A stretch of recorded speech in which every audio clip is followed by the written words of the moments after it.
ਸਤਿ ਸ਼੍ਰੀ ਅਕਾਲ। ਲੋਕ ਰਣ ਚੈਨਲ ਪੰਜਾਬੀ ਦੇ ਕਰੇ ਸਾਰੇ ਦਰਸ਼ਕਾਂ ਦਾ ਸਵਾਗਤ। ਮੈਂ ਗੁਰਜਿੰਦਰ ਸਿੰਘ ਭੰਗੂ ਤੇ ਮੇਰੇ ਨਾਲ ਸੀਨੀਅਰ ਪੱਤਰਕਾਰ ਪਰਮਿੰਦਰ ਸਿੰਘ ਰਾਏ। ਪਰਮਿੰਦਰ ਜੀ ਵੈਲਕਮ। ਸਤਿ ਸ਼੍ਰੀ ਅਕਾਲ ਜੀ ਸਾਰਿਆਂ ਨੂੰ। ਗੁਰਜਿੰਦਰ ਜੀ ਧੰਨਵਾਦ।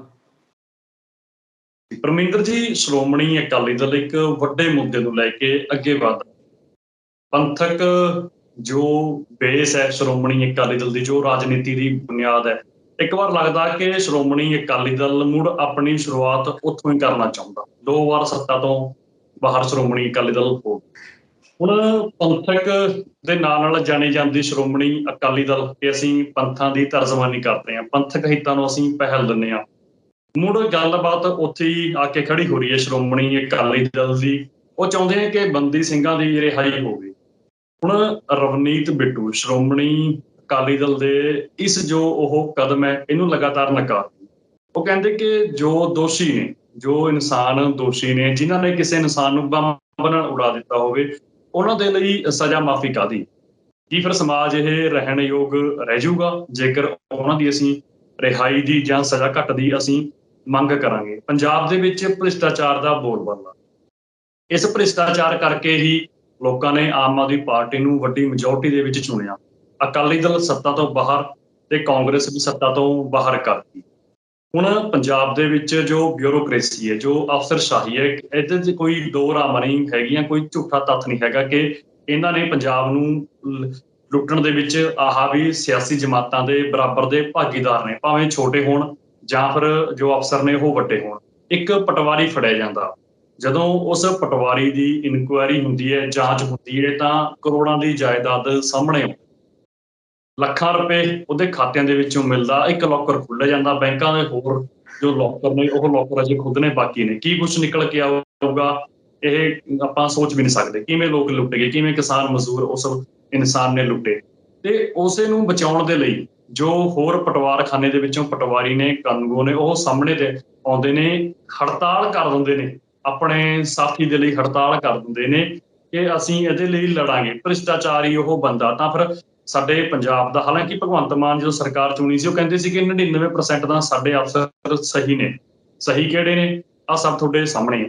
ਹੁਣ ਆਮ ਆਦਮੀ ਪਾਰਟੀ ਸਰਕਾਰ, ਭਾਵੇਂ ਸੈਂਟਰ ਦੀ ਸਰਕਾਰ 'ਚ ਵੀ ਇਹ ਗੱਲ ਚੱਲੀ ਕਿ ਅਸੀਂ ਕਣਕ, ਚੀਨੀ, ਚੌਲ ਤਾਂ ਲੋਕਾਂ ਨੂੰ, ਚਾਹ ਪੱਤੀ ਅਸੀਂ ਦਿੰਦੇ ਹਾਂ, ਕਿ ਉਹਨਾਂ ਕਣਕ ਦੀ ਥਾਂ ਅਸੀਂ ਆਟਾ ਪੀਸ ਕੇ ਦੇ ਦਈਏ।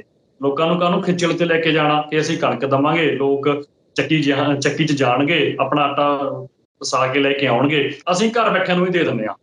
ਜਿਹੜੇ ਮਾੜੀ ਮੋਟੀ ਇਹਨਾਂ 'ਚ ਕੋਈ ਕੰਮ ਕਰਨ ਦਾ ਮਾਦਾ ਹੈਗਾ ਉਹਨੂੰ ਖਤਮ ਕਰ ਦਿੰਦੇ ਹਾਂ, ਅਸੀਂ ਲਾਚਾਰ ਬਣਾ ਦਿੰਦੇ ਹਾਂ। ਤੁਹਾਨੂੰ ਆਟਾ ਘਰੇ ਪਹੁੰਚ ਜਾਇਆ ਕਰੂਗਾ। ਤੁਸੀਂ ਸਰਕਾਰਾਂ ਵੱਲ ਨਾ ਦੇਖੋ, ਸਰਕਾਰਾਂ ਕਰਨਾ ਕੀ ਚਾਹੁੰਦੀਆਂ ਨੇ, ਤੁਹਾਡਾ ਆਟਾ, ਤੁਹਾਨੂੰ ਰੋਟੀ ਤੁਹਾਨੂੰ ਘਰੇ ਬੈਠਿਆਂ ਮਿਲ ਜੂਗੀ। ਜਾਂ ਜੋ ਸਾਡੇ ਸਾਹਮਣੇ ਆਹ ਤਸਵੀਰ ਬਣਦੀ ਹੈ ਪੰਜਾਬ ਦੀ, ਇਹਦੇ 'ਚ ਵੱਡੇ ਮੁੱਦੇ ਵੀ ਨੇ ਜੋ ਸਮਾਜਿਕ ਤੌਰ ਤੇ ਜਾਂ ਫਿਰ ਜੋ ਧਾਰਮਿਕ ਤੌਰ ਤੇ ਜੁੜੇ ਹੋਏ ਨੇ। ਇਹਦੇ 'ਚ ਬੇਰੁਜ਼ਗਾਰੀ, ਭ੍ਰਿਸ਼ਟਾਚਾਰ ਦਾ ਵੀ ਬੋਲਬਾਲਾ ਜਿਹੜੇ ਪੰਜਾਬ ਦੀ ਅੱਜ ਅਸੀਂ ਗੱਲ ਕਰਨੇ ਹਾਂ। ਸਭ ਤੋਂ ਪਹਿਲਾਂ ਸ਼੍ਰੋਮਣੀ ਅਕਾਲੀ ਦਲ ਤੋਂ ਚੱਕਦੇ ਹਾਂ ਆਪਾਂ। ਸ਼੍ਰੋਮਣੀ ਅਕਾਲੀ ਦਲ ਬੀਤੇ ਕੱਲ੍ਹ ਪ੍ਰੈਸ ਕਾਨਫਰੰਸ ਕਰਦਾ, ਵੱਡੇ ਲੀਡਰ ਸੁਖਬੀਰ ਦੇ ਸੱਜੇ ਖੱਬੇ ਬੈਠੇ ਹੁੰਦੇ ਨੇ, ਰਿਹਾਈ ਦੀ ਗੱਲ ਚੱਲਦੀ ਹੈ ਕਿ ਬੰਦੀ ਸਿੰਘਾਂ ਦੀ ਰਿਹਾਈ ਕੀਤੀ ਜਾਵੇ। ਸ਼੍ਰੋਮਣੀ ਅਕਾਲੀ ਦਲ ਇੱਕ ਵਾਰ ਬੈਕਫੁੱਟ ਤੇ ਆ।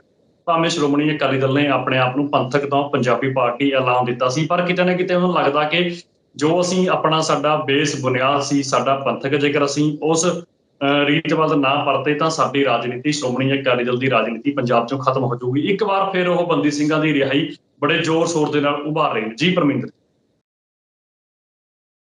ਜੀ, ਬੰਦੀ ਸਿੰਘਾਂ ਦੀ ਰਿਹਾਈ ਵਾਸਤੇ ਬਥੇਰੇ ਯਤਨ ਕੀਤੇ ਗਏ ਪਹਿਲਾਂ, ਜਿੱਦਾਂ ਹੁਣ ਹੋ ਰਹੇ ਨੇ। ਅਗਰ ਸੁਹਿਰਦ ਹੋ ਕੇ ਜਾਂ ਗੰਭੀਰਤਾ ਨਾਲ ਇਹਨਾਂ ਨੂੰ ਲਿਆ ਜਾਂਦਾ ਜਾਂ ਸੱਚੀ ਮੁੱਚੀ ਯਤਨ ਕਰੇ ਜਾਂਦੇ, ਸੱਚੀ ਮੁੱਚੀ ਉਸ ਚੀਜ਼ ਦੀ ਪੈਰਵੀ ਕੀਤੀ ਜਾਂਦੀ, ਤਾਂ ਮੇਰੇ ਖਿਆਲ ਨਾਲ ਹੁਣ ਬੰਦੀ ਸਿੰਘ ਜਿਹੜੇ ਹੈਗੇ ਉਹ ਆਜ਼ਾਦ ਹੋਏ ਹੁੰਦੇ। ਬਥੇਰੀਆਂ ਪੰਥਕ ਜਥੇਬੰਦੀਆਂ, ਬਥੇਰੀਆਂ ਪੰਥਕ ਆਪਾਂ ਕਹਿ ਲਓ ਪਾਰਟੀਆਂ, ਕਹਿ ਲਓ ਨਾਮ ਰੱਖ ਕੇ, ਅਕਾਲੀ ਦਲ ਫਲਾਣਾ, ਅਕਾਲੀ ਦਲ ਢਿੰਗੜਾ, ਉਹਨਾਂ ਨੇ ਇਹ ਕਹਿ ਲਓ ਵੀ ਆਪਣੀ ਪੈਂਠ ਜਮਾਉਣ ਦੀ ਕੋਸ਼ਿਸ਼ ਕਰੀ ਹੈ। ਇਹਨਾਂ ਮੁੱਦਿਆਂ ਦੇ ਉੱਤੇ ਰਾਜਨੀਤੀ ਕਰੀ ਹੈ, ਇਹਨਾਂ ਮੁੱਦਿਆਂ ਨੂੰ ਲੈ ਕੇ ਲੋਕਾਂ ਦਾ ਭਰੋਸਾ ਤੋੜਿਆ, ਵਿਸ਼ਵਾਸ ਤੋੜਿਆ, ਤੇ ਲੋਕਾਂ ਨੂੰ ਮੂਰਖ ਬਣਾ ਕੇ ਇਹਨਾਂ ਮੁੱਦਿਆਂ ਨੂੰ ਚੱਕ ਕੇ ਜਾਂ ਤਾਂ ਵੋਟਾਂ ਹਾਸਲ ਕਰੀਆਂ ਨੇ, ਤੇ ਜਾਂ ਫਿਰ ਐਂ ਕਹਿ ਲਓ ਕਿ ਨਫ਼ਰਤ ਦੇ ਬੀਜੇ ਬੀਜੇ ਨੇ ਹੁਣ ਤੱਕ। ਉਹ ਬੰਦੀ ਸਿੰਘ ਜਿਨ੍ਹਾਂ ਨੇ, ਦੇਖੋ ਲੋਕਾਂ ਦੇ ਲਈ ਸੰਘਰਸ਼ ਹੁੰਦੇ ਨੇ, ਉਹ ਭਾਵੇਂ ਸਰਕਾਰਾਂ ਸੰਘਰਸ਼ ਕਰਨ ਵਾਲਿਆਂ ਨੂੰ ਹਮੇਸ਼ਾ ਹੀ ਬਾਗੀ ਜਾਂ ਖਾੜਕੂ, ਅੱਤਵਾਦੀ ਜਾਂ ਕੁਝ ਹੋਰ ਇਸ ਤਰ੍ਹਾਂ ਕਹਿ ਦਿੰਦੀਆਂ ਨੇ, ਕਿਉਂਕਿ ਸਰਕਾਰ ਦੇ ਵਿਰੁੱਧ ਹੁੰਦਾ ਸੰਘਰਸ਼, ਹਮੇਸ਼ਾ ਹੀ ਸਰਕਾਰ ਦੇ ਖਿਲਾਫ ਜਾਂਦਾ ਹੈ, ਸਰਕਾਰ ਦੀਆਂ ਨੀਤੀਆਂ ਦੇ ਖਿਲਾਫ ਜਾਂਦਾ ਹੈ, ਉਹ ਲੋਕਾਂ ਦੇ ਖਿਲਾਫ ਜਾਂਦਾ ਜਿਹੜੇ ਸੱਤਾ ਦੇ ਵਿੱਚ ਬੈਠੇ ਹੁੰਦੇ ਨੇ, ਜਿਨ੍ਹਾਂ ਨੇ ਸੱਤਾ ਹਾਸਲ ਕਰੀ ਹੁੰਦੀ ਹੈ, ਤੇ ਉਹਨਾਂ ਨੂੰ ਡਰ ਹੁੰਦਾ ਕਿ ਸਾਡੀ ਸੱਤਾ ਨਾ ਖੁੱਸ ਜੇ। ਜਦੋਂ ਉਹ ਆਪ ਲੋਕ ਸੱਤਾ ਤੋਂ ਬਾਹਰ ਹੁੰਦੇ ਨੇ, ਫਿਰ ਸੰਘਰਸ਼ਾਂ ਦਾ ਸਾਥ ਦੇ ਰਹੇ ਹੁੰਦੇ ਨੇ, ਸੰਘਰਸ਼ਾਂ ਨੂੰ ਜਾਇਜ਼ ਠਹਿਰਾ ਰਹੇ ਹੁੰਦੇ ਨੇ। ਜਦੋਂ ਲੋਕ ਲੜਦੇ ਨੇ ਆਪਣੇ ਹੱਕਾਂ ਦੇ ਲਈ, ਤਾਂ ਉਦੋਂ ਸਰਕਾਰ ਦੇ ਖਿਲਾਫ ਜਾਂਦੀ ਹੈ ਲੜਾਈ, ਤੇ ਉਹਨਾਂ ਨੂੰ ਇਸ ਤਰ੍ਹਾਂ ਦੇ ਬਾਗੀ ਨਾਮ ਦੇ ਦਿੱਤੇ ਜਾਂਦੇ ਆ। ਤੇ ਫਿਰ ਜਦੋਂ ਇੱਕ ਗੱਲ ਆਪਾਂ ਇਹ ਗੱਲ ਕਰਨੀ ਚਾਹੁੰਦੇ, ਜਦੋਂ ਨਿਆਂਪਾਲਿਕਾ ਹੈ ਭਾਰਤ ਦੇ ਵਿੱਚ, ਕੋਰਟਾਂ ਨੇ, ਸੰਵਿਧਾਨ ਹੈ, ਕਾਨੂੰਨ ਨੇ, ਕਾਨੂੰਨਾਂ ਅਨੁਸਾਰ ਸਜ਼ਾਵਾਂ ਨੇ, ਤਾਂ ਇਹ ਕਿਹੜਾ ਕਾਨੂੰਨ ਹੋਇਆ ਕਿ ਜਿਸ ਬੰਦੇ ਨੇ ਜੇ ਕੋਈ ਅਪਰਾਧ ਕੀਤਾ ਜਾਂ ਸਰਕਾਰ ਦੀ ਨਿਗਾਹ ਦੇ ਵਿੱਚ ਜੇ ਕੋਈ ਅਪਰਾਧ ਮੰਨਿਆ ਗਿਆ ਜਾਂ ਸਾਬਤ ਕਰ ਦਿੱਤਾ ਉਹਨਾਂ ਨੇ ਕੋਰਟ ਦੇ ਵਿੱਚ, ਤਾਂ ਜੇ ਕੋਰਟ ਨੇ ਉਹਨੂੰ ਸੱਚ ਜਾਣ ਕੇ ਸਜ਼ਾ ਦਾ ਐਲਾਨ ਕਰਤਾ ਤੇ ਸਜ਼ਾ ਦੇਤੀ, ਤਾਂ ਜਿੰਨੀ ਸਜ਼ਾ ਕਾਨੂੰਨ ਮੁਤਾਬਕ ਹੁੰਦੀ ਹੈ, ਉਦੋਂ ਬਾਅਦ ਦੇ ਵਿੱਚ ਉਹਨਾਂ ਨੂੰ ਰਿਹਾ ਨਾ ਕਰਨ ਦਾ ਮਤਲਬ ਕੀ ਹੈ? ਕਾਨੂੰਨ ਤੋਂ ਬਾਹਰ ਹੀ ਜਾ ਕੇ ਉਹਨਾਂ ਨੂੰ ਅੰਦਰ ਰੱਖਿਆ ਹੋਇਆ ਹੈ। ਜੇ ਕਾਨੂੰਨ ਕਹਿੰਦਾ ਕਿ ਸਜ਼ਾ ਪੂਰੀ ਹੋਣ ਤੋਂ ਬਾਅਦ ਵੀ ਇਹਨੂੰ ਅੰਦਰ ਰੱਖਿਆ ਜਾਵੇ, ਫਿਰ ਤਾਂ ਚਲੋ ਮੰਨਦੇ ਆ ਕੋਈ ਗੱਲ ਹੁੰਦੀ ਹੈ, ਜਾਇਜ਼ ਹੈ, ਤਾਂ ਸਜ਼ਾ ਬਰਕਰਾਰ ਰਹਿਣੀ ਚਾਹੀਦੀ ਹੈ, ਤੇ ਜਾਂ ਫਿਰ ਉਹਦੇ ਲਈ ਹੋਰ ਅਪੀਲਾਂ, ਦਲੀਲਾਂ ਜਾਂ ਦੁਬਾਰੇ ਕੋਰਟ ਦੇ ਵਿੱਚ ਕੇਸ ਕਿਸੇ ਤਰ੍ਹਾਂ ਚੱਲਦੇ। ਜੇ ਕਾਨੂੰਨ ਕਹਿੰਦਾ ਕਿ ਫਲਾਣੇ ਜੁਰਮ ਦੀ ਜੇ ਉਹ ਸਾਬਤ ਹੋ ਜਾਂਦਾ, ਸਾਬਤ ਕੀਤਾ ਗਿਆ ਜਾਂ ਹੋਇਆ, ਇਸ ਗੱਲ ਦੀ ਬਹਿਸ ਨਹੀਂ, ਜੋ ਵੀ ਕੀਤਾ ਗਿਆ, ਜੋ ਹੋਇਆ, ਜੇ ਉਹਦੀ ਸਜ਼ਾ ਮੁਕਰਰ ਹੈ, ਕਿਸੇ ਦੀ 10 ਸਾਲ ਹੈ, ਕਿਸੇ ਦੀ 20 ਸਾਲ ਹੈ, ਕਿਸੇ ਦੀ 5 ਹੈ, ਕਿਸੇ ਦੀ 2 ਮਹੀਨੇ, ਕਿਸੇ ਦੀ ਮਹੀਨੇ, ਕਿਸੇ ਦੀ ਜੋ ਵੀ ਹੈ, ਤਾਂ ਜਦੋਂ ਉਹ ਪੂਰੀ ਕਰ ਜਾਂਦਾ, ਜੇਲ੍ਹ ਦੇ ਵਿੱਚ ਰਹਿ ਕੇ ਪੂਰੀ ਕਰ ਦਿੰਦਾ, ਤਾਂ ਉਸ ਤੋਂ ਬਾਅਦ ਜਿਹੜਾ ਕਿਹੜਾ ਕਾਨੂੰਨ ਹੈ ਇਸ ਤਰ੍ਹਾਂ ਦਾ, ਕਿਹੜੇ ਸੰਵਿਧਾਨ ਦੇ ਵਿੱਚ, ਮੱਦ ਦੇ ਵਿੱਚ ਇਦਾਂ ਦਾ ਲਿਖਿਆ ਵੀ ਉਹਨੂੰ ਉੱਥੇ ਕਾਲ ਕੋਠੜੀ 'ਚ ਬੰਦ ਰੱਖਿਆ ਜਾਵੇ? ਇਹ ਤਾਂ ਜਿਹੜੀਆਂ ਪੋਲੀਟੀਸ਼ੀਅਨ ਬੈਠੇ ਨੇ ਨਾ ਜਾਂ ਬਿਆਨ ਦਿੰਦੇ ਨੇ, ਇਹਨਾਂ ਨੇ ਤਾਂ ਦੇਖਿਆ ਕਿ ਪਿੱਛੇ ਹੁਣ ਮੁੱਦਾ ਕੋਈ ਨਹੀਂ ਰਿਹਾ। ਜਿਸ ਮੁੱਦੇ ਤੇ ਸਰਕਾਰ, ਅਕਾਲੀ ਸਰਕਾਰ ਡਿੱਗੀ ਸੀ, ਪਹਿਲਾਂ ਉਹਦਾ ਹੀ ਜਵਾਬ ਦੇ ਦੇਣਾ ਅਕਾਲੀ ਦਾ, ਉੱਥੇ ਹੀ ਫਸ ਜਾਂਦੇ ਆ ਇਹ। ਅਕਾਲੀ ਦਲ ਦੀ ਸਰਕਾਰ ਹੁਣ ਰਹੀ ਹੈ ਪਿੱਛੇ, ਅੱਜ ਗੱਲ ਕਰਦੇ ਆ, ਇਹਨਾਂ ਦੀ ਰਾਜਨੀਤੀ ਦੀ ਖੇਡ ਹੈ ਇਹ। ਜੇ ਅੱਜ ਗੱਲ ਕਰਦੇ ਆ ਤਾਂ ਬੰਦੀ ਸਿੰਘ ਅੱਜ ਦੇ ਬੰਦੀ ਸਿੰਘ ਨੇ, ਇਹ ਸੱਤਾ ਦੇ ਵਿੱਚ ਰਹੇ ਨੇ। ਹੋਰ ਕਿਹੜੀ ਪਾਵਰ ਹੁੰਦੀ ਹੈ ਜਿਹੜੀ ਇਹਨਾਂ ਕੋਲ ਨਹੀਂ ਆਈ, ਜਿਹਦੇ ਕਰਕੇ ਇਹ ਉਹਨਾਂ ਬੰਦੀ ਸਿੰਘਾਂ ਨੂੰ ਰਿਹਾ ਕਰਨ ਦੇ ਵਿੱਚ ਆਪਣਾ ਯੋਗਦਾਨ ਪਾ ਦਿੰਦੇ? ਅੱਜ ਕਿਹੜੀ ਪਾਵਰ ਹੈ ਇਹਨਾਂ ਕੋਲ ਜਿਹੜੀ ਬੰਦੀ ਸਿੰਘਾਂ ਨੂੰ ਰਿਹਾ ਕਰਾ ਦੂਗੀ?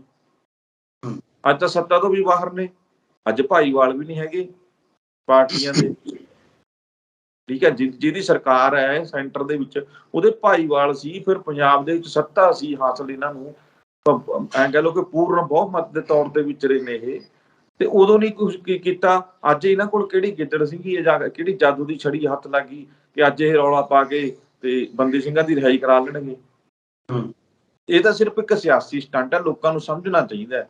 ਅਕਾਲੀ ਦਲ ਕੋਲ ਮੁੱਦਾ ਕੋਈ ਨਹੀਂ, ਕਿਸੇ ਵੀ ਅਕਾਲੀ ਦਲ ਕੋਲ ਕੋਈ ਮੁੱਦਾ ਨਹੀਂ, ਚਾਹੇ ਅਕਾਲੀ ਦਲ ਬਾਦਲ, ਚਾਹੇ ਅਕਾਲੀ ਦਲ ਅੰਮ੍ਰਿਤਸਰ, ਚਾਹੇ ਅਕਾਲੀ ਦਲ ਦੂਜਾ ਜਿਹੜਾ ਸੰਯੁਕਤ ਹੈ, ਜਾਂ ਹੋਰ ਜਿਹੜੇ ਤੁਰੇ ਫਿਰਦੇ ਨੇ ਅਕਾਲੀ ਦਲ ਬਣਾਏ, ਉਹਨਾਂ ਕੋਲ ਕਿਹੜੇ ਮੁੱਦੇ ਨੇ? ਜੇ ਉਹਨਾਂ ਨੂੰ ਬੈਠ ਕੇ ਸਵਾਲ ਕਰ ਲਏ ਜਾਣ ਸੁਹਿਰਦ ਬੰਦਿਆਂ ਵੱਲੋਂ, ਤਾਂ ਜਵਾਬ ਤੱਕ ਨਹੀਂ ਦੇ ਸਕਦੇ। ਹੋਰ ਤਾਂ ਕਰਨਾ ਕੀ ਹੈ ਉਹਨਾਂ ਨੇ?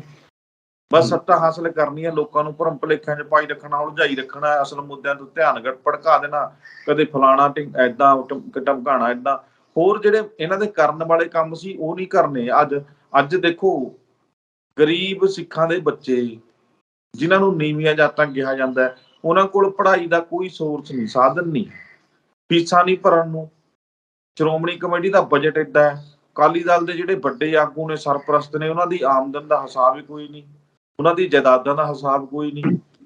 ਜੇ ਕਰਨਾ ਤਾਂ ਉਹ ਚੀਜ਼ ਕਰਨ ਨਾ, ਪਛੜੇ ਵਰਗਾਂ ਨੂੰ ਚੱਕਣ, ਉਹਨਾਂ ਨੂੰ ਸਿੱਖਿਆ ਦੇਣ, ਸਿਹਤ ਸਹੂਲਤਾਂ ਦੇਣ। ਉਹ ਤਾਂ ਉੱਥੇ ਹੀ ਬੈਠੇ ਨੇ ਵਿਚਾਰੇ ਗਰੀਬ, ਲੇਕਿਨ ਸਿੱਖੀ ਨਾਲ ਜੁੜੇ ਹੋਏ ਨੇ। ਤੇ ਜੇ ਕੋਈ ਸਿੱਖੀ ਤੋਂ ਮੁਨਕਰ ਹੋ ਜਾਂਦਾ ਹੈ, ਆ ਜਿਵੇਂ ਈਸਾ ਮਸੀਹ ਵਾਲੇ ਫਿਰਦੇ ਨੇ ਲੋਕਾਂ ਨੂੰ ਸਿੱਖੀ ਤੋਂ ਤੋੜ ਕੇ ਇੱਧਰ ਬਣ ਗਏ ਜੀ, ਜਾਂ ਦੇਖੋ ਜੀ ਈਸਾਈ ਧਰਮ ਅਪਣਾ ਲਿਆ। ਉਹ ਕੀ ਹੁੰਦਾ, ਕੀ ਹੈ ਉਹ? ਜਿਨ੍ਹਾਂ ਨੂੰ ਸਿੱਖ ਧਰਮ, ਜਿਨ੍ਹਾਂ ਨੂੰ ਆਪਣੇ ਧਰਮ ਜਿੱਥੇ ਜੰਮੇ ਪਲੇ ਨੇ, ਜਿੱਥੇ ਜਿਹੜੇ ਉਹ ਨਿਯਮਾਂ ਨੂੰ ਨਹੀਂ ਪਛਾਣ ਸਕੇ, ਉਹ ਦੂਜੇ ਦੇ ਘਰੇ ਜਾ ਕੇ ਉਹਨਾਂ ਦੇ ਨਿਯਮਾਂ ਨੂੰ ਪਛਾਣ ਲੈਣਗੇ। ਉਹ ਤਾਂ ਪਤਾ ਹੀ ਹੈ, ਸਾਫ਼ ਹੀ ਪਤਾ ਹੈ ਕਿ ਇਹ ਵਿਚਾਰੇ ਗੁਰਬਤ ਚੋਂ ਨਿਕਲ ਰਹੇ ਨੇ ਤੇ ਕੋਈ ਨਾ ਕੋਈ ਲਾਲਚ ਇਹਨਾਂ ਨੂੰ ਦੇ ਕੇ ਦੂਜੇ ਪਾਸੇ ਕਨਵਰਟ ਕਰ ਲਿਆ ਜਾ ਰਿਹਾ, ਧਰਮ ਪਰਿਵਰਤਨ ਦਾ ਨਾਂ ਦਿੰਦੇ, ਫਿਰ ਚੀਕਾਂ ਮਾਰਦੇ ਨੇ, ਫਿਰ ਇਹ ਰੌਲਾ ਪਾਉਂਦੇ ਨੇ। ਤੁਸੀਂ ਕਦੇ ਬਾਂਹ ਫੜੀ ਇਹਨਾਂ ਦੀ? ਜਿਹੜੀ ਕਰਨ ਵਾਲੀ ਕੰਮ, ਜਿਹੜਾ ਕੰਮ ਕਰਨ ਵਾਲਾ ਸੀ ਉਹ ਤਾਂ ਕੀਤਾ ਨਹੀਂ।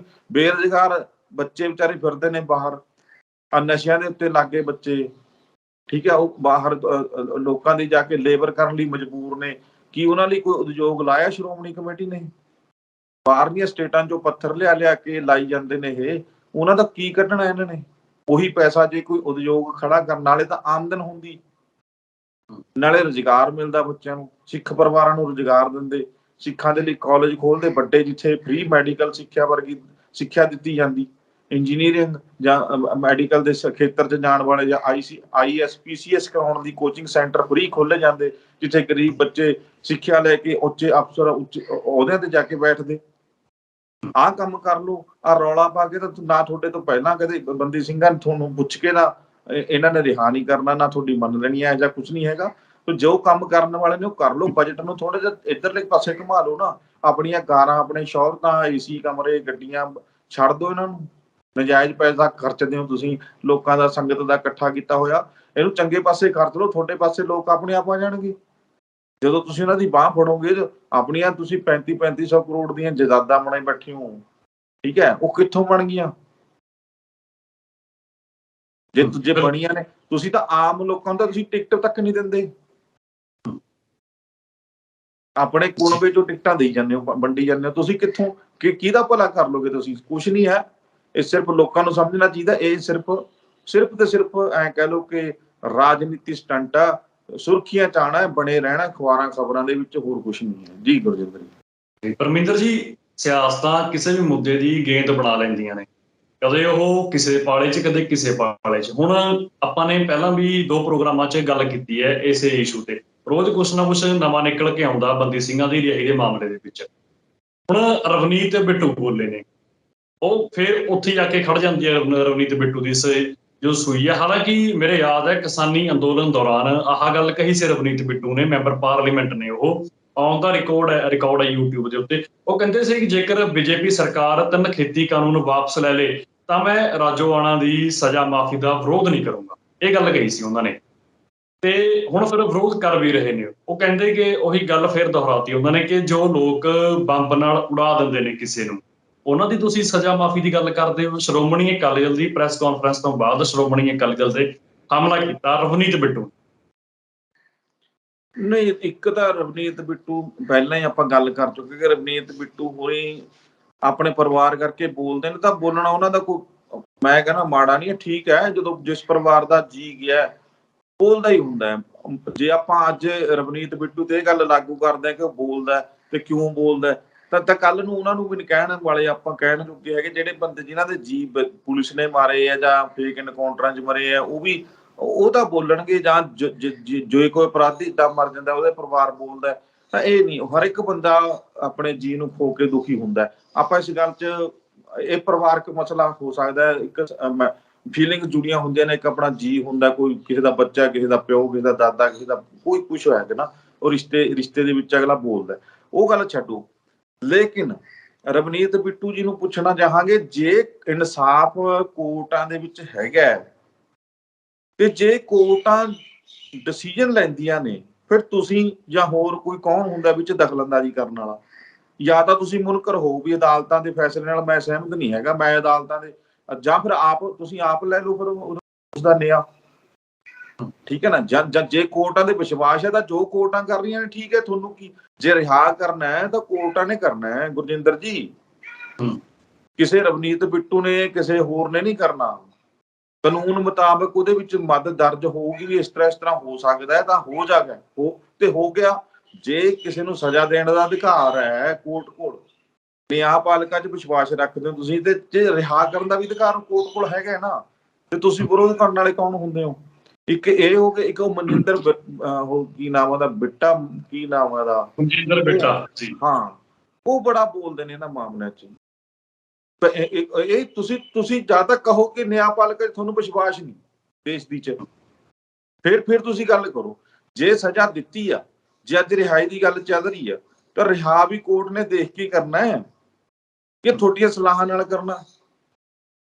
ਇਹ ਤਾਂ ਉਹੀ ਖਾਮਖਾ ਗੱਲਾਂ ਨੇ ਬਸ। ਉਹੀ ਫਿਰ ਉਹੀ ਕਹਿਣਾ ਕਿ ਨਿੱਜੀ ਮਫਾਦ ਇਹਨਾਂ ਨੂੰ ਚਾਹੀਦੇ ਹੁੰਦੇ ਨੇ। ਬਿੱਟਾਂ ਨੂੰ ਵੀ ਇਹੀ ਹੁੰਦਾ ਕਿ ਮੈਂ, ਮੇਰੀ ਕੋਈ ਸਿਕਿਉਰਿਟੀ ਨਾ ਹੋ ਜੇ, ਘੁੰਮ ਜੇ, ਮੈਂ ਕਿਤੇ ਫੇਰ ਨਾ ਉੱਥੇ ਹੀ ਆ ਜਾ। ਅੱਜ 4 ਸਿਕਿਉਰਿਟੀ ਵਾਲੇ ਗਾਰਡ ਲੈ ਕੇ ਅੱਗੇ ਪਿੱਛੇ ਫਿਰਦੇ ਨੇ ਉਹਦੇ, ਤੇ ਹੋਰ ਸਹੂਲਤਾਂ ਮਾਣੀ ਜਾਂਦਾ ਅਗਲਾ।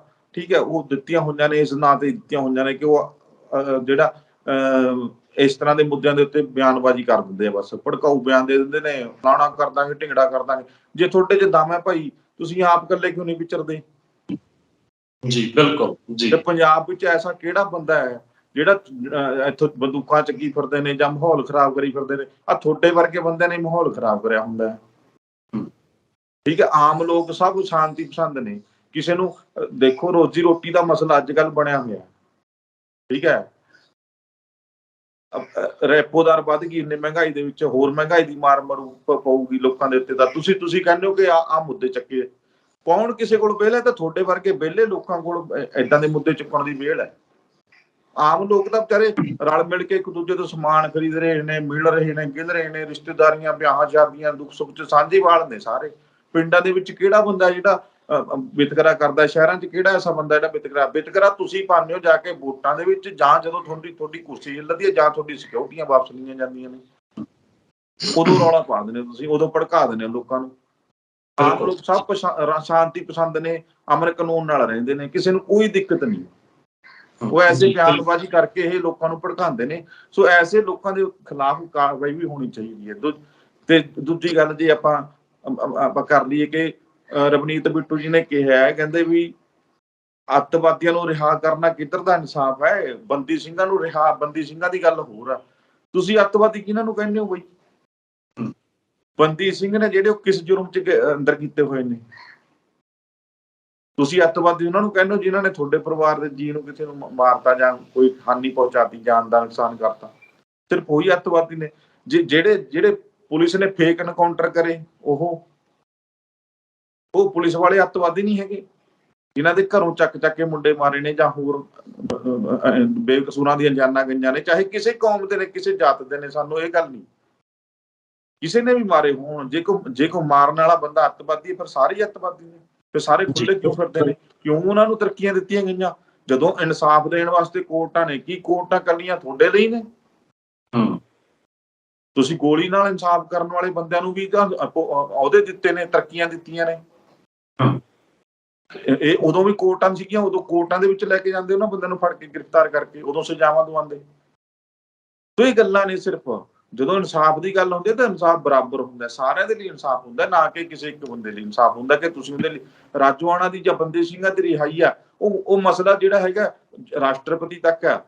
ਜਾਂ ਸੁਪਰੀਮ ਕੋਰਟ ਦੇਖੇ ਜਾਂ ਰਾਸ਼ਟਰਪਤੀ ਦੇਖਣ, ਜੇ ਉਹਨਾਂ ਨੂੰ ਲੱਗਦਾ ਤਾਂ ਉਹ ਉਹਨਾਂ ਦਾ ਨਿੱਜੀ ਵਿਚਾਰ ਵੀ ਹੋ ਸਕਦਾ, ਸਮੂਹਿਕ ਤੌਰ ਤੇ ਵੀ ਬੈਂਚ ਵੀ ਲੈ ਸਕਦੇ ਨੇ, ਫੈਸਲੇ ਲੈ ਸਕਦੇ ਨੇ। ਤੇ ਦੇਖਣਾ ਉਹਨਾਂ ਦਾ ਕੰਮ ਇਹੀ ਦੇਖਣਾ ਜੀ। ਜੇ ਕਿਸੇ ਦੇ ਕਹੇ ਤੋਂ ਬੰਦਾ ਅਪਰਾਧੀ ਹੋ ਕੇ ਸਜ਼ਾ ਤੁਸੀਂ ਦੇ ਦਿਓ ਵੀ ਹਾਂ ਮੇਰੇ ਕਹੇ ਤੋਂ ਸਜ਼ਾ ਦੇ ਬਰਕਰਾਰ ਰੱਖੋ, ਏਦਾਂ ਨਹੀਂ ਹੁੰਦਾ। ਸੋ ਇਸ ਤਰ੍ਹਾਂ ਦੀ ਬਿਆਨਬਾਜ਼ੀ ਤੋਂ ਗੁਰੇਜ਼ ਕਰਨਾ ਚਾਹੀਦਾ। ਬਾਕੀ ਜੇ ਤੁਸੀਂ ਕਿਹਾ ਸੀ 3 ਕਾਨੂੰਨ ਰੱਦ ਕਰ ਦੇਵੇ ਤੇ ਰਾਜੋਆਣਾ ਦੀ ਸਜ਼ਾ ਮੁਆਫੀ ਬਾਰੇ ਨਹੀਂ ਬੋਲਾਂਗਾ, ਤਾਂ ਉਸ ਤੇ ਬਿਆਨ ਤੇ ਵੀ ਕਾਇਮ ਰਹਿਣਾ ਚਾਹੀਦਾ ਜੀ। ਬਿਲਕੁਲ ਪਰਮਿੰਦਰ ਜੀ, ਪੰਜਾਬ ਦੀ ਜੜ ਨੂੰ ਸਿਉਂਕ ਵਾਂਗ ਲੱਗਿਆ ਹੋਇਆ ਭ੍ਰਿਸ਼ਟਾਚਾਰ, ਪੰਜਾਬ ਦੀ ਅਫਸਰਸ਼ਾਹੀ, ਜਿਨ੍ਹਾਂ 'ਚ ਵਾਧੂ ਲੋਟੂ ਟੋਲਾ, ਸਾਰੇ ਤਾਂ ਨਹੀਂ, ਚੰਗੇ ਵੀ ਬਥੇਰੇ ਹੋਣਗੇ। ਇਹਨਾਂ ਨੇ ਪੰਜਾਬ ਲੁੱਟ ਕੇ ਚੰਡੀਗੜ੍ਹ, ਯੂਪੀ, ਰਾਜਧਾਨੀ ਦੇ ਆਲੇ ਦੁਆਲੇ ਪਲਾਟ ਤੇ ਕੋਠੀਆਂ ਖਰੀਦ ਲਈਆਂ ਪੰਜਾਬ ਦੇ ਪੈਸੇ ਦੇ ਨਾਲ। ਥੱਲਿਓਂ ਸ਼ੁਰੂ ਹੋ ਕੇ ਆਹ ਚੇਨ ਉੱਪਰ ਤੱਕ ਬਣਦੀ। ਹੁਣ 2 ਦਿਨ ਪਹਿਲਾਂ ਜੋ ਪਟਵਾਰੀ ਫੜਿਆ ਗਿਆ, ਉਹਦੇ ਘਰ ਤੋਂ 33 ਰਜਿਸਟਰੀਆਂ ਮਿਲੀਆਂ ਨੇ ਜੋ ਕਰੋੜਾਂ 'ਚ ਨੇ।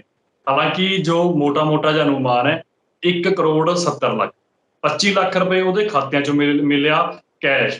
ਹਲੇ 1 ਲੌਕਰ ਖੋਲਿਆ, ਬਾਕੀ ਲੌਕਰ ਖੁੱਲਣੇ ਬਾਕੀ ਨੇ। ਆਹ ਤਾਂ ਹੋ ਗਈ ਫੜਨ ਦੀ ਕਾਰਵਾਈ। ਇਸਦਾ ਦੂਜਾ ਪਾਸਾ ਆਹ ਕਿ ਪੰਜਾਬ ਦੇ ਵਿੱਚ ਹੜਤਾਲ ਕਰਤੀ ਪਟਵਾਰੀਆਂ ਤੇ ਕਾਨੂੰਗੋਆਂ ਨੇ ਕਿ ਸਾਡੇ ਬੰਦੇ ਤੇ ਜੋ ਕਾਰਵਾਈ ਹੋਈ, ਆਹ ਗਲਤ ਕਾਰਵਾਈ ਹੋਈ। ਸਰਕਾਰ ਇਹਦੇ ਤੋਂ, ਪ੍ਰਸ਼ਾਸਨ ਪਿੱਛੇ ਹਟੇ ਤਾਂ ਅਸੀਂ ਕੰਮਕਾਜ ਦਫ਼ਤਰਾਂ ਦੇ ਖੋਲਾਂਗੇ। ਹਾਲਾਂਕਿ ਇੱਕ ਤਰਾਸਦੀ ਹੋਰ ਵੀ ਰਹੀ ਹੈ ਸਾਡੀ। ਮੇਰੇ ਯਾਦ ਹੈ ਕਿ ਜਦੋਂ ਰਾਜਪੁਰੇ ਤੋਂ ਇੱਕ ਪਟਵਾਰੀ ਇੱਕ ਹੋਟਲ ਦੇ ਵਿੱਚੋਂ 10 ਲੱਖ ਰੁਪਏ ਕੈਸ਼ ਰਿਸ਼ਵਤ ਲੈਂਦਾ ਫੜਿਆ ਗਿਆ ਸੀ। ਥੋੜੇ ਸਮੇਂ ਬਾਅਦ ਉਹ ਬਹਾਲ ਕਰਤਾ ਸੀ। ਆਹ ਜੋ ਪਟਵਾਰੀ ਫੜਿਆ ਗਿਆ ਜਾਂ ਹੋਰ ਪਟਵਾਰੀ ਜਾਂ ਹੋਰ ਅਹੁਦੇਦਾਰ ਫੜੇ ਜਾਂਦੇ ਨੇ ਸਰਕਾਰੀ ਤੌਰ ਤੇ, ਉਸ ਕੁਝ ਸਮੇਂ ਬਾਅਦ ਇਹਨਾਂ ਸਾਰਿਆਂ ਨੂੰ ਬਹਾਲ ਕਰ ਦਿੱਤਾ ਜਾਂਦਾ ਆਪਣੇ ਅਹੁਦੇ ਦੇ ਉੱਤੇ। ਆਹ ਇੱਕ ਤਾਂ ਬਹਾਲੀ ਤੇ ਗੱਲ ਕਰਾਂਗੇ, ਦੂਜਾ ਜੋ ਆਹ ਬੰਦਾ ਫੜਿਆ ਗਿਆ, ਕਰੋੜਾਂ ਰੁਪਏ ਜਿਸ ਬੰਦੇ ਨੇ ਲੋਕਾਂ ਦੇ ਖੂਨ ਪਸੀਨੇ ਦੀ ਕਮਾਈ ਲੁੱਟ ਕੇ ਅੱਜ ਮਹਿਲ ਉਸਾਰੇ। ਦੇਖੋ, ਭ੍ਰਿਸ਼ਟਾਚਾਰ ਤਾਂ ਭ੍ਰਿਸ਼ਟਾਚਾਰ ਹੀ ਆ, ਕੋਈ ਕਰੇ, ਚਾਹੇ ਕੋਈ ਵੱਡਾ ਅਧਿਕਾਰੀ ਹੈ, ਚਾਹੇ ਛੋਟਾ ਹੈ, ਚਾਹੇ ਮੰਤਰੀ ਹੈ, ਚਾਹੇ ਸੰਤਰੀ ਹੈ, ਉਹਨੂੰ ਸਜ਼ਾ ਤਾਂ ਹੋਣੀ ਚਾਹੀਦੀ ਹੈ।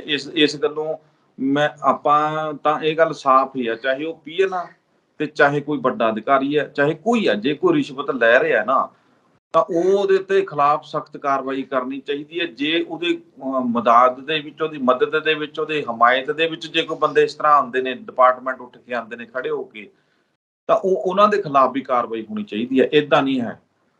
ਜੇ ਆਹ ਬੰਦਾ ਹੁਣ ਫੜਿਆ ਗਿਆ, ਇਸ ਬਾਰੇ ਸਾਰਿਆਂ ਨੂੰ ਪੁੱਛ ਲਓ, ਪਟਵਾਰੀਆਂ ਨੂੰ ਜਿਹੜੇ ਬੈਠੇ ਨੇ, ਕਾਨੂੰਨ ਕੋ ਬੈਠੇ ਨੇ, ਪਹਿਲੀ ਤਾਂ ਗੱਲ ਇਹ ਪੁੱਛੋ ਵੀ ਤੁਸੀਂ ਉਸ ਦੀ ਮਦਦ ਲਈ ਕਿਉਂ ਬੈਠੇ ਹੋ।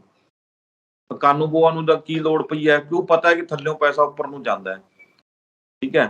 ਤੇ ਦੂਜੀ ਗੱਲ ਇਹ ਕਿ ਉਹ ਜਿਹੜਾ ਪੈਸਾ ਉਹਦੇ ਕੋਲੋਂ ਫੜਿਆ ਗਿਆ, ਜੇ ਹੁਣ ਪੁੱਛਿਆ ਜਾ ਰਿਹਾ ਸੀ, ਪੋਲੀਟੀਕਲ ਪਾਰਟੀਆਂ ਵੀ ਤਾਂ ਪੁੱਛਦੀਆਂ ਸੀਗੀਆਂ, ਚੰਨੀ ਦੇ ਭਾਣਜੇ ਕੋਲ ਪੈਸਾ ਕਿੱਥੋਂ ਆਇਆ, ਦੱਸੇ। ਠੀਕ ਹੈ। ਆਹ ਵੀ ਦੱਸਣ, ਜੇ ਇੱਕ ਸੀਐਮ ਦਾ ਅੱਗੇ ਰਿਸ਼ਤੇਦਾਰ ਹੈ ਕੋਈ ਬੈਠਾ ਤੇ ਉਹਦੇ ਕੋਲ ਪੈਸਾ ਆ ਗਿਆ, ਸੀਐਮ ਨੂੰ ਵੀ ਤਾਂ ਪੁੱਛ ਰਹੇ ਹੋ। ਇਹਨਾਂ ਨੂੰ ਵੀ ਪੁੱਛਣਾ ਚਾਹੀਦਾ। ਜੇ ਨਹੀਂ ਦੱਸਦੇ ਫਿਰ ਇਹਨਾਂ ਤੇ ਵੀ ਕਾਰਵਾਈ ਹੋਣੀ ਚਾਹੀਦੀ ਹੈ। ਬਥੇਰੇ ਲੋਕ ਨੇ ਜਿਹੜੇ ਨਵੀਂ ਭਰਤੀ ਖੋਲ ਦੇਣ, ਨਾਲੇ 2-2 ਸਾਲ ਦਾ ਜਿਹੜਾ ਕੰਟਰੈਕਟ ਬੇਸ ਜਿਹੜਾ ਇਹਨਾਂ ਦਾ 10-10 ਹਜ਼ਾਰ 15-15 ਹਜ਼ਾਰ ਜਿਹੜਾ ਦਿੰਦੇ ਆ, ਉਹ ਇਹਨਾਂ ਦੇ ਜਿਹੜੇ ਤਨਖਾਹ ਜਾਂਦੀਆਂ ਨੇ ਉਹਨਾਂ ਦਾ ਬਚੂਗਾ, ਕਰਕੇ ਸਸਪੈਂਡ ਬਾਹਰ ਮਾਰ ਇਹਨਾਂ ਨੂੰ, ਜਾਓ ਫਿਰੋ ਜਾ ਕੇ ਕੋਰਟਾਂ ਦੇ ਵਿੱਚ।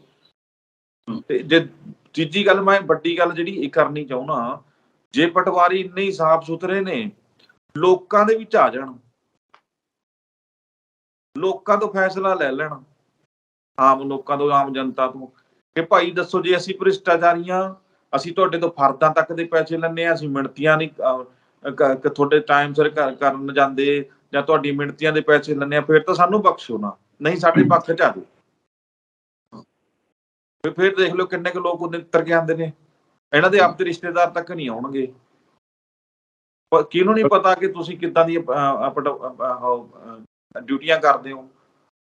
ਰਜਿਸਟਰੀ ਬੰਦੇ ਦਾ ਹੱਕ ਹੈ, ਸਰਕਾਰ ਹੱਕ ਦੇ ਰਹੀ ਹੈ, ਪੈਸਾ ਖਰਚ ਰਿਹਾ ਬੰਦਾ, ਤੁਹਾਡੇ ਕੋਲੋਂ ਇੰਤਕਾਲ ਕਰਾਉਣ ਲਈ ਤੁਹਾਡੇ ਕੋਲ ਪੈਸੇ ਦਿਓ ਜੀ, ਰਜਿਸਟਰੀ ਕਰਾਉਣ ਲਈ ਪੈਸੇ ਦਿਓ ਜੀ। ਤੁਹਾਡੇ ਦਫ਼ਤਰਾਂ ਦੇ ਵਿਹੜਿਆਂ 'ਚ ਖੜ ਕੇ ਲੋਕ ਲੱਤਾਂ ਸੁਕਾ ਲੈਂਦੇ ਨੇ ਆਪਣੀਆਂ, ਤੇ ਕੰਮ ਨਹੀਂ ਹੁੰਦੇ। ਤੁਹਾਡੇ ਅੱਗੇ ਦਫ਼ਤਰਾਂ ਦੇ ਕਿਹੜੇ ਮਾਰਨੇ, ਫੋਨ ਕਰਕੇ ਤੁਹਾਨੂੰ ਬੁਲਾਉਣਾ ਪੈਂਦਾ ਹੈ, ਤੇ ਤੁਸੀਂ ਇੰਤਕਾਲ ਤੱਕ ਨਹੀਂ ਕਰਕੇ ਦਿੰਦੇ ਸਮੇਂ ਸਿਰ। ਕਹਿ ਦਿੰਦੇ ਜੀ ਉੱਪਰ ਭੇਜਿਆ ਹੋਇਆ, 500 ਰੁਪਇਆ, 700, 1000, 2000 ਦਿਓ, ਇੰਤਕਾਲ ਵੀ ਹੋ ਜਾਂਦਾ ਹੈ। ਠੀਕ ਹੈ। ਉਹ ਬੰਦਾ, ਹੁਣ ਇੱਕ ਹੋਰ ਵੀਡੀਓ ਵਾਇਰਲ ਹੋ ਰਹੀ ਹੈ, ਬੰਦਾ ਭੱਜਿਆ ਫਿਰਦਾ ਹੈ, ਉਹ ਕਹਿੰਦਾ ਮਿਣਤੀ ਦਾ ਹੀ ਦੇਖੋ 2 ਲੱਖ ਰੁਪਇਆ, ਪਤਾ ਨਹੀਂ ਲੱਖ ਰੁਪਇਆ ਮੰਗ ਰਿਹਾ। ਬਿਲਕੁਲ। 4 ਪਤਾ ਨਹੀਂ 5 ਕਹਿੰਦਾ ਗੇੜੇ ਮਾਰ ਲਏ, ਉਹਨੂੰ ਫੜਿਆ ਗਿਆ, ਉਹਦੀ ਵੀਡੀਓ ਤੱਕ ਵਾਇਰਲ ਹੋਈ, ਉਹ ਮੰਨ ਨਹੀਂ ਰਿਹਾ, ਕਹਿੰਦਾ ਮੈਂ ਨਹੀਂ ਹੈਗਾ। ਦੱਸੋ, ਵੀਡੀਓ ਵੀ ਵਾਇਰਲ ਕਰ ਰਹੇ ਉਹਦੀ। ਤੇ ਤੁਸੀਂ ਪਟਵਾਰੀ, ਤੁਸੀਂ ਲੋਕਾਂ ਤੋਂ ਲੈ ਲਓ ਨਾ ਇਨਸਾਫ, ਨਾ ਕਰੋ ਕਿਸੇ ਜਾਂਚ ਤੇ ਵਿਸ਼ਵਾਸ। ਲੋਕਾਂ ਦੇ ਵਿੱਚ ਬਿਆਨ ਦਿਓ, ਸਾਰੇ ਜਿਹੜੇ ਬੈਠੇ ਧਰਨੇ ਦੇ ਉੱਤੇ ਬਿਆਨ ਦੇ ਦਿਓ ਕਿ ਲੋਕੋ, ਜੇ ਤੁਹਾਡੇ ਨਾਲ ਅਸੀਂ ਨਜਾਇਜ਼ ਕਰਦੇ ਹਾਂ, ਫਿਰ ਸਾਡੇ ਪੱਖ 'ਚ ਨਾ ਆਓ, ਸਾਡੇ ਵਿਰੁੱਧ ਆ ਜਾਓ। ਤੇ ਜੇ ਅਸੀਂ ਤੁਹਾਡੇ ਨਾਲ ਨਿਆਂ ਕਰਦੇ ਹਾਂ, ਤੁਹਾਡੇ ਤੋਂ ਪੈਸਾ ਨਹੀਂ ਲੈਂਦੇ, ਤੁਹਾਡੇ ਕੰਮ ਸਮੇਂ ਸਿਰ ਕਰਦੇ ਹਾਂ, ਫਿਰ ਸਾਡੇ ਪੱਖ 'ਚ ਆ ਕੇ ਬੈਠੋ। ਦੇਖਦੇ ਕਿੰਨੇ ਕੁ ਲੋਕ ਆਉਂਦੇ ਨੇ। ਇਹ ਗੱਲਾਂ, ਇਹ ਤਾਂ ਸਰਕਾਰ ਨੂੰ ਵੀ ਚਾਹੀਦਾ ਕਿ ਐਸੇ ਭ੍ਰਿਸ਼ਟ ਲੋਕਾਂ ਦੇ ਖਿਲਾਫ ਕਾਰਵਾਈ ਕਰੇ। ਔਰ ਮੇਰੇ ਖਿਆਲ ਨਾਲ ਨੌਕਰੀਆਂ ਦੇਣ ਤੋਂ ਪਹਿਲਾਂ ਇਹ ਭਰਾ ਲੈਣਾ ਚਾਹੀਦਾ, ਇੱਕ ਕਾਲਮ ਰੱਖ ਦੇਣਾ ਚਾਹੀਦਾ ਫਾਰਮ ਦੇ ਵਿੱਚ, ਵੀ ਜੇ ਕੋਈ ਬੰਦਾ ਭ੍ਰਿਸ਼ਟਾਚਾਰ ਕਰਦਾ, ਰੰਗੇ ਹੱਥੀਂ ਫੜਿਆ ਜਾਂਦਾ, ਉਹਨੂੰ ਤੁਰੰਤ ਜਿਹੜਾ ਹੈਗਾ ਡਿਸਮਿਸ ਕਰਕੇ ਉਹਦੀਆਂ ਸਾਰੀਆਂ ਸੇਵਾਵਾਂ, ਸਾਰੇ ਇੰਕਰੀਮੈਂਟ, ਸਾਰੇ ਪੈਨਸ਼ਨਾਂ, ਸਭ ਕੁਝ ਬੰਦ ਕਰ ਦੇਣਾ। ਔਰ ਕੋਰਟ ਦੇ ਵਿੱਚ ਜਾਣ ਦਾ ਅਧਿਕਾਰ ਵੀ ਕੋਈ ਨਹੀਂ ਹੈ ਜੇ ਕੋਈ ਫੜਿਆ ਜਾਂਦਾ ਏਦਾਂ।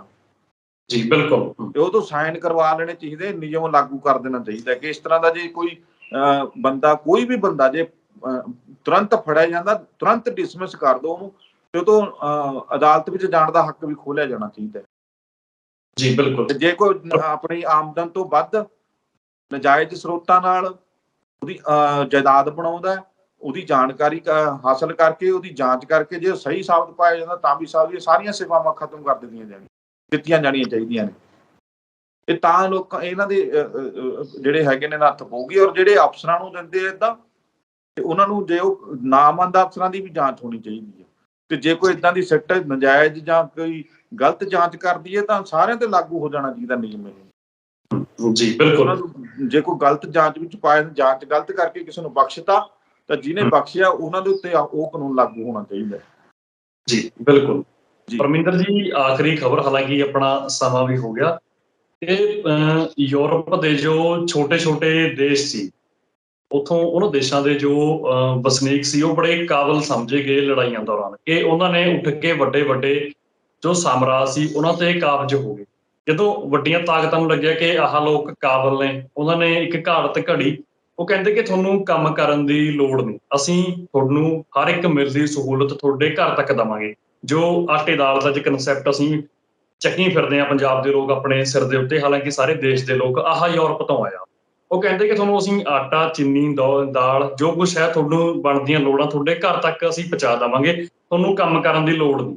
ਉੱਥੋਂ ਦੀਆਂ ਸਰਕਾਰਾਂ ਨੇ, ਉਹਨਾਂ ਤੇ ਰਾਜ ਕਰਦੀਆਂ ਸ਼ਕਤੀਆਂ ਨੇ ਉਹਨਾਂ ਨੂੰ ਨੱਪਣ ਦੇ ਲਈ ਇੱਕ ਸਕੀਮ ਘੜੀ, ਤੇ ਹਾਲਾਤ ਅੱਜ ਯੂਰਪ ਦੇ ਉਹ ਪੈਦਾ ਹੋ ਗਏ ਕਿ ਜਿਹੜੇ ਕਾਬਲ ਲੋਕ ਸੀ, ਜਿਨ੍ਹਾਂ ਦੇ ਵਿੱਚ ਇੰਨੀ ਸਮਰੱਥਾ ਸੀ ਕਿ ਆਪਣੀ ਸਮਰੱਥਾ ਦੇ ਨਾਲ ਉਹ ਵੱਡੇ ਅਮਰੀਕਾ ਵਰਗੇ ਦੇਸ਼ਾਂ ਦੇ ਉੱਤੇ ਕਾਬਜ ਹੋ ਗਏ ਸੀ, ਟਾਪੂ ਆਪਣੇ ਕਬਜ਼ੇ 'ਚ ਲੈ ਲਏ ਉਹਨਾਂ ਨੇ। ਅੱਜ ਉਹ ਲੋਕ ਜੂਏਬਾਜ਼ ਤੇ ਸ਼ਰਾਬੀ ਬਣ ਕੇ ਰਹਿ ਗਏ, ਕਿਉਂਕਿ ਉਹਨਾਂ ਦੀ ਬਣਦੀਆਂ ਲੋੜਾਂ ਸਰਕਾਰ ਉਹਨਾਂ ਨੂੰ ਘਰ ਤੱਕ ਪਹੁੰਚਾ ਦਿੰਦੀ ਹੈ। ਹੁਣ ਅਸੀਂ ਪੰਜਾਬੀ ਵੀ ਇਸੇ ਰਾਹ ਤੇ ਤੁਰੇ ਹੋਏ ਹਾਂ, ਤੇ ਸਾਡੀ ਸਰਕਾਰਾਂ ਵੀ। ਵੋਟਾਂ ਲੈਣ ਦੇ ਲਈ ਸਾਨੂੰ ਆਟਾ, ਚੀਨੀ, ਚਾਹ ਪੱਤੀ, ਚੌਲ, ਇਹ ਸਭ ਕੁਝ ਸਰਕਾਰਾਂ ਕਹਿੰਦੀਆਂ ਅਸੀਂ ਤੁਹਾਨੂੰ ਮੁਫਤ ਦੇਵਾਂਗੇ। ਹੁਣ ਸਰਕਾਰਾਂ ਇੱਕ ਕਦਮ ਹੋਰ ਅੱਗੇ ਵੱਧ ਗਈਆਂ, ਇਹ ਕਹਿੰਦੇ ਤੁਹਾਨੂੰ ਕਣਕ ਇਕੱਲੀ ਕਾਹਨੂੰ ਦੇਣੀ ਹੈ, ਅਸੀਂ ਤੁਹਾਨੂੰ ਆਟਾ ਪੀਸ ਕੇ ਦੇ ਦੇਵਾਂਗੇ, ਤੁਹਾਡੇ ਘਰ ਤੱਕ ਪਹੁੰਚਾ ਦੇਵਾਂਗੇ, ਤੁਸੀਂ ਆਪਣੇ ਸਰਪੰਚ ਤੋਂ ਪਿੰਡ ਦੇ ਜਾ ਕੇ ਉੱਥੋਂ ਆਪਣੇ ਡਿਪੂ ਤੋਂ ਆਹ ਤੁਸੀਂ ਹਾਸਲ ਕਰ ਲਿਓ, ਅਸੀਂ ਆਟਾ ਵੀ ਦੇਵਾਂਗੇ। ਜੋ ਆਹ ਨੀਤੀ ਹੈ ਜਿਹਦੇ ਤੇ ਹੁਣ ਸਰਕਾਰਾਂ ਚੱਲ ਰਹੀਆਂ ਨੇ, ਅੱਗੇ ਜਾ ਕੇ ਫਿਰ ਖੜਾਂਗੇ ਕਿੱਥੇ ਅਸੀਂ ਪੰਜਾਬੀ? ਦੇਖੋ, ਪਹਿਲੀ ਤਾਂ ਗੱਲ ਇਹ ਆ ਗੁਰਜਿੰਦਰ ਜੀ, ਜਿਹੜਾ ਮੁਫਤਖੋਰੀ ਹੈ ਨਾ, ਮੁਫਤਖੋਰੀ ਕਦੇ ਕਿਸੇ ਨੂੰ ਕਾਬਲ ਨਹੀਂ ਬਣਾਉਂਦੀ ਹੁੰਦੀ। ਠੀਕ ਹੈ, ਜੇ ਤੁਸੀਂ ਕਿਤਾਬਾਂ ਮੁਫਤ ਕਰ ਦੋ ਜਾਂ ਪੜ੍ਹਾਈ ਮੁਫਤ ਕਰ ਦੋ, ਇਹਦੇ ਨਾਲ ਹੀ ਬਹੁਤ ਕੁਝ ਹੋ ਜਾਣਾ। ਜੇ ਤੁਸੀਂ ਸਿਹਤ ਸਹੂਲਤਾਂ ਮੁਫਤ ਕਰ ਦੋ, ਇਹਦੇ ਨਾਲ ਹੀ ਬੜਾ ਕੁਝ ਸਮਰ ਜਾਣਾ। ਤੇ ਉਹ ਚੀਜ਼ਾਂ ਤਾਂ ਕਰਨੀਆਂ ਨਹੀਂ ਹੈਗੀਆਂ, ਕਿਉਂਕਿ ਉੱਥੇ ਲੋਕਾਂ ਨੂੰ ਅਕਲ ਆਉਣੀ ਹੈ, ਉੱਥੋਂ ਚੰਗੇ ਸਰੀਰ ਬਣਨੇ ਨੇ, ਹੋ ਸਕਦਾ ਖਿਡਾਰੀ ਪੈਦਾ ਹੋ ਸਕਣ, ਹੋ ਸਕਦਾ ਵਿਦਵਾਨ ਪੈਦਾ ਹੋ ਸਕਣ, ਉਹ ਬੁੱਧੀਜੀਵੀ ਪੈਦਾ ਹੋ ਜਾਣ, ਜਿਹੜੇ ਇਹਨਾਂ ਨੂੰ ਨੱਥ ਪਾ ਲੈਣ, ਜਿਹੜੇ ਇਹਨਾਂ ਦੀਆਂ ਕੁਰਸੀਆਂ ਲੈ ਲੈਣ। ਇਹਦਾ ਨਿਕੰਮੇ ਬਣਾਉਣਾ, ਨਿਕੰਮੇ ਬਣਾ ਰਹੀ ਹੈ ਸਰਕਾਰ, ਅੱਜ ਦੀ ਥੋੜੀ ਬਣਾ ਰਹੀ ਹੈ। ਅੱਜ ਖਹਿਰਾ ਸਾਹਿਬ ਬੋਲ ਰਹੇ ਨੇ, ਕਹਿੰਦੇ ਜੀ ਘਰ ਰਾਸ਼ਨ ਦੇਣ ਨਾਲ ਕਹਿੰਦਾ ਫਾਲਤੂ ਖਰਚ ਕਰਨ ਦੀ ਲੋੜ ਕੀ ਸੀ। ਲੈ ਦੱਸੋ, ਹੱਦ ਹੋ ਗਈ। ਤੇ ਜਦੋਂ ਤੁਸੀਂ ਸਕੀਮ ਸ਼ੁਰੂ ਹੁੰਦੀ ਸੀ ਉਦੋਂ ਕਿਉਂ ਨਹੀਂ ਬੋਲੇ ਹੈਗੇ ਬਈ? ਜਦੋਂ ਫਰੀ ਆਟਾ ਦਾਲ ਸਕੀਮ ਦੇਣਾ, ਉਹ ਕਿੱਥੋਂ ਦਾ? ਉਹਦੇ ਫਰੀ ਉਹ ਨਜਾਇਜ਼ ਖਰਚਾ ਨਹੀਂ ਹੈਗਾ। ਬਜਾਏ ਇਹਦੇ ਕਿ ਤੁਸੀਂ ਉਹਨਾਂ ਨੂੰ ਕਾਬਲ ਬਣਾਓ ਕਿ ਆਪਣਾ ਰੁਜ਼ਗਾਰ ਕਰੋ, ਆਪਣਾ ਪੈਸਾ ਕਮਾਓ। ਅਸੀਂ ਤੁਹਾਨੂੰ ਜੇ ਰਾਸ਼ਨ ਵੀ ਦੇਣਾ ਹੈ ਤਾਂ ਸਸਤਾ ਰਾਸ਼ਨ ਦੇ ਦਿਓ, 2 ਰੁਪਏ 4 ਰੁਪਏ ਘੱਟ ਦੇ ਦਿਓ। ਆਪਾਂ ਇਹ ਤਾਂ ਨਹੀਂ ਕਹਿੰਦੇ ਕਿ ਨਾ ਕਰੋ, ਗਰੀਬਾਂ ਦੀ ਸਹਾਇਤਾ ਕਰੋ। ਗਰੀਬਾਂ ਨੂੰ ਰੁਜ਼ਗਾਰ ਦੇ ਕੇ ਉਹਨਾਂ ਨੂੰ ਕਹੋ ਵੀ ਤੁਹਾਨੂੰ ਰੁਜ਼ਗਾਰ ਤਾਂ ਦੇ ਰਹੇ ਅਸੀਂ ਨਾਲ ਤੁਹਾਡਾ, ਕਿਉਂਕਿ ਰੁਜ਼ਗਾਰ ਛੋਟਾ ਹੈ, ਹਲੇ ਬਹੁਤੇ ਪੈਸੇ ਨਹੀਂ ਕਮਾਉਂਦੇ ਤੁਸੀਂ, ਤੁਹਾਨੂੰ ਉਹਦੇ ਬਦਲੇ 'ਚ ਡਿਪੂ ਸਰਕਾਰੀ ਖੋਲ ਕੇ ਉੱਥੋਂ ਅਸੀਂ ਸਸਤਾ ਰਾਸ਼ਨ ਦਿੰਦੇ ਹਾਂ। ਪਰ ਖਰੀਦੋ, ਫ੍ਰੀ ਨਹੀਂ ਮਿਲਣਾ। ਕੰਮ ਦੇਵੇ, ਕੰਮ ਦੇ ਕੇ ਰਾਸ਼ਨ ਸਸਤਾ ਵੇਚੇ ਸਰਕਾਰ। ਇੱਕ ਤਾਂ ਸਰਕਾਰ ਦਾ ਰੈਵਨਿਊ ਠੀਕ ਰਹੂ, ਬੋਝ ਨਹੀਂ ਪਊਗਾ ਕਰੋੜਾਂ ਅਰਬਾਂ ਦਾ ਜਿਹੜਾ ਪੈ ਰਿਹਾ। ਦੂਜਾ, ਰੁਜ਼ਗਾਰ ਮਿਲ ਕੇ ਨਾਲ ਬੰਦਾ ਖੁਸ਼ ਹੋਊ, ਕੰਮ ਕਰੂ, ਉਹਦਾ ਪਰਿਵਾਰ ਖੁਸ਼ਹਾਲ ਹੋਊਗਾ, ਨਸ਼ਿਆਂ ਤੋਂ ਬਚੂਗਾ, ਆਪਣੇ ਬੱਚਿਆਂ ਨੂੰ ਪੜ੍ਹਾ ਸਕਦਾ। ਹੁਣ ਜਿਹਦੇ ਘਰੇ ਆਟਾ ਦਾਲ ਚਲੀ ਗਈ, ਉਹਨੇ ਪੜ੍ਹਾਈ ਤੋਂ ਕੀ ਲੈਣਾ? ਅੱਗੇ ਉਹਦੇ ਬੱਚੇ ਵੀ ਕਹਿਣਗੇ ਵੀ ਫ੍ਰੀ ਸਰਕਾਰ ਦੇ ਰਹੀ, ਅਸੀਂ ਪੜ੍ਹ ਕੇ ਕੀ ਲੈਣਾ? ਇਹ ਤਾਂ ਨਿਕੰਮੇ ਬਣਾਉਣ ਦੀ ਸੋਚ ਆ। ਤੇ ਨਸ਼ੇ ਤੁਸੀਂ ਆਮ ਕਰਤੇ, ਤੇ ਬੰਦਾ ਅਪਰਾਧੀ ਬਣੂਗਾ। ਵਿਹਲਾ ਮਨ ਸ਼ੈਤਾਨ ਦਾ ਘਰ ਕਿਹਾ ਜਾਂਦਾ ਹੈ, ਤੇ ਵਿਹਲੇ ਮਨ ਨੂੰ ਤੁਸੀਂ ਹੁਣ ਵਿਹਲਾ ਰੱਖ ਦੋ ਬੰਦੇ ਨੂੰ, ਉਹ ਤਾਂ ਸ਼ੈਤਾਨੀ ਹੀ ਕਰੂਗਾ ਨਾ। ਸਸਤਾ ਰਾਸ਼ਨ ਕੀ ਕਰੂਗਾ ਜੇ ਘਰ ਦਾ ਜੀ ਜੇਲ੍ਹ 'ਚ ਜਾ ਕੇ ਬੈਠ ਜੂਗਾ? ਜਾਂ ਬੱਚੇ ਵਿਗੜ ਗਏ, ਨਸ਼ਿਆਂ ਤੇ ਲੱਗ ਗਏ, ਜਾਂ ਵਿਹਲੇ ਰਹਿਣਾ ਸਿੱਖ ਗਏ, ਪੜ੍ਹਾਈ ਨਹੀਂ ਕਰੀ। ਤੋ ਇਹ ਚੀਜ਼ਾਂ ਜਿਹੜੀਆਂ ਹੈਗੀਆਂ ਕਿਸੇ ਵੀ ਆਪਾਂ ਕਹਿ ਲਓ ਦੇਸ਼ ਦੀ ਤਰੱਕੀ ਦੇ ਵਿੱਚ ਰਾਹ ਦੇ ਰੋੜਾਂ ਬਣਦੀਆਂ ਨੇ। ਇਹ ਕਾਰਪੋਰੇਟਾਂ ਨੇ ਇਹੀ ਕੰਮ ਕੀਤਾ ਹੋਇਆ। ਜੇ ਸੱਤਾ ਹਾਸਲ ਕਰਨੀ ਹੈ ਕਾਰਪੋਰੇਟਸ ਨੇ, ਤਾਂ ਉਹਨਾਂ ਨੂੰ ਪਤਾ ਹੈ ਕਿ ਲੋਕਾਂ ਨੂੰ ਥੱਲੇ ਦੱਬਦੇ ਚਲੇ ਜਾਓ, ਅਹਿਸਾਨਾਂ ਥੱਲੇ ਦੱਬ ਲਓ, ਫ੍ਰੀ ਕਰ ਦਿਓ, ਉਹਨਾਂ ਦੇ ਮਾਨਸਿਕ ਪੱਧਰ ਡਾਊਨ ਕਰ ਦਿਓ, ਉਹਨਾਂ ਦੀ ਸੋਚਣ ਸ਼ਕਤੀ ਖੋਲੋ। ਉਹ ਅਪਰਾਧੀ ਹੋ ਜਾਣ, ਉਹਨਾਂ ਨੂੰ ਚੱਕ ਕੇ ਜੇਲ੍ਹਾਂ 'ਚ ਸੁੱਟ ਦਿਓ। ਆਪ ਸੱਤਾ 'ਚ ਤੁਸੀਂ ਕਾਬਜ਼ ਹੋ ਜਾਓ। ਕਾਰਪੋਰੇਟ ਘਰਾਣੇ ਹੋ ਰਹੇ ਨੇ ਅਮਰੀਕਾ 'ਚ, ਤੁਸੀਂ ਦੇਖਿਆ ਨਹੀਂ? ਜਿਹੜਾ ਟਰੰਪ ਸੀ, ਕੀ ਆ ਉਹ? ਪੋਲੀਟੀਸ਼ੀਅਨ ਆ, ਕੋਈ ਸਮਾਜ ਸੇਵਕ ਹੈ, ਕੀ ਆ? ਕੋਈ ਬੁੱਧੀਜੀਵੀ ਆ? ਕਿੱਦਾਂ? ਬਿਜ਼ਨਸਮੈਨ ਬੰਦੇ ਆ। ਏਦਾਂ ਹੀ ਭਾਰਤ ਦੇ ਵਿੱਚ ਬਿਜ਼ਨਸਮੈਨ ਬੰਦੇ ਆ। ਆਹ 3 ਖੇਤੀ ਕਾਨੂੰਨ ਕੀ ਸੀਗੇ? ਬਿਜ਼ਨਸਮੈਨਾਂ ਦੀ ਕਾਢ ਸੀਗੀ। ਜੇ ਸੱਤਾ ਦੇ ਵਿੱਚ ਹੁਣ ਮੋਦੀ ਕਿਸੇ ਥੱਲੇ ਦਬਾਅ ਦੇ ਵਿੱਚ ਆ ਕੇ 3 ਕਾਨੂੰਨ ਲਾਗੂ ਕਰਦਾ ਤਾਂ ਕਿਹਨਾਂ ਦਾ ਦਬਾਅ ਹੈ? ਇਹ ਤਾਂ ਸੋਚਣਾ ਚਾਹੀਦਾ ਨਾ। ਸੋ ਚਾਹੇ ਪੰਜਾਬ ਆ, ਚਾਹੇ ਕੋਈ ਹੋਰ ਸਟੇਟ ਹੈ, ਚਾਹੇ ਆਮ ਆਦਮੀ ਪਾਰਟੀ ਸਰਕਾਰ ਹੈ, ਚਾਹੇ ਕਾਂਗਰਸ, ਚਾਹੇ ਅਕਾਲੀਆਂ ਦੀ, ਕਾਰਪੋਰੇਟਾਂ ਨੇ ਦੱਬਣਾ, ਆਪਣਾ ਰਾਜ ਕਰਨਾ। ਜਿਹੜਾ ਬੰਦਾ ਉਹਦੇ ਨਾਲ ਮੰਨੂਗਾ ਉਹ ਸੱਤਾ 'ਚ ਬਸ। ਜੀ ਬਿਲਕੁਲ। ਸੋ ਇਹੀ ਗੱਲ ਹੈ, ਇਹਨਾਂ ਨੇ ਆਪਣਾ ਰਾਜ ਸਥਾਪਿਤ ਕਰਨਾ, ਬਾਕੀਆਂ ਨੂੰ ਤਾਂ ਖਤਮ ਕਰਨਾ। ਉਹ ਮੈਂ ਕਿਸੇ ਦਾ ਕਿਤਾਬ ਦੀ ਕਿਸੇ ਨੇ ਫੇਸਬੁੱਕ ਤੇ ਸਾਂਝੀ ਕੀਤੀ ਹੋਈ ਸੀ ਗੱਲਬਾਤ। ਉਹ ਕਹਿੰਦੇ ਕਿ ਜਨਤਾ ਬਹੁਤ ਜ਼ਿਆਦਾ ਹੈ, ਇਹਨਾਂ ਨੂੰ ਖਤਮ ਕਰੋ, ਕਿਸੇ ਤਰੀਕੇ ਕਰੋ। ਥੋੜੀ ਜਿਹੀ ਜਨਤਾ ਰੱਖੋ ਜਿਹੜੀ ਤੁਹਾਡੀ ਗੱਲ ਮੰਨੇ, ਤੁਹਾਡੇ ਤੋਂ ਸਮਾਨ ਖਰੀਦੇ, ਤੁਹਾਡੇ ਦਾ ਵੇਚੇ, ਤੇ ਤੁਹਾਡਾ ਕੰਮ ਚੱਲਦਾ ਰਹੇ। ਤੁਸੀਂ ਸਰਕਾਰ ਬਣਾਓ, ਲੋਕਾਂ ਦੇ ਰਾਜ ਕਰੋ। ਉਹਦੇ ਕਰਕੇ ਸਾਰਾ ਕੁਝ ਹੋ ਰਿਹਾ, ਵਰਲਡ ਵਾਈਡ ਹੋ ਰਿਹਾ, ਇਹ ਇਕੱਲੇ ਪੰਜਾਬ 'ਚ ਨਹੀਂ ਜੀ। ਜੀ ਬਿਲਕੁਲ। ਪਰਮਿੰਦਰ ਜੀ ਬਹੁਤ ਬਹੁਤ ਸ਼ੁਕਰੀਆ ਖਬਰ ਦੇ ਵਿਚਾਰ ਚਰਚਾ ਕਰਨ ਦੇ ਲਈ, ਤੁਹਾਡਾ ਧੰਨਵਾਦ। ਸ਼ੁਕਰੀਆ ਜੀ, ਸ਼ੁਕਰੀਆ। ਦੋਸਤੋ, ਸਾਡੇ ਨਾਲ ਜੁੜੇ ਹੋਏ ਸੀ ਸੀਨੀਅਰ ਪੱਤਰਕਾਰ ਪਰਮਿੰਦਰ ਸਿੰਘ ਰਾਏਪੁਰ। ਤੁਸੀਂ ਬਣੇ ਰਹੋ ਤੁਹਾਡੇ ਆਪਣੇ ਚੈਨਲ ਲੋਕਰਾਣਾ ਚੈਨਲ ਪੰਜਾਬੀ ਦੇ। ਧੰਨਵਾਦ।